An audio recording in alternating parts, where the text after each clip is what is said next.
নমস্কার বন্ধুরা, আজকে দেখাবো ডিম বেগুন। আদা, পেঁয়াজ, রসুন কেটে নেব, ছোট ছোট করে আলু বেগুন কেটে নেব। তার সঙ্গে সবকিছু বেটে নিলাম, কাঁচা জিরে, আদা। কড়াইতে তেল দিলাম, তারপরে আলুটা ভেজে নেব।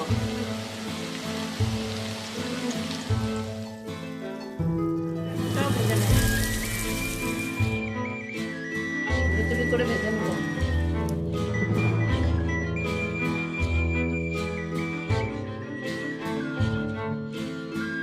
আবার তেল দেব, ফোড়ন দেবো,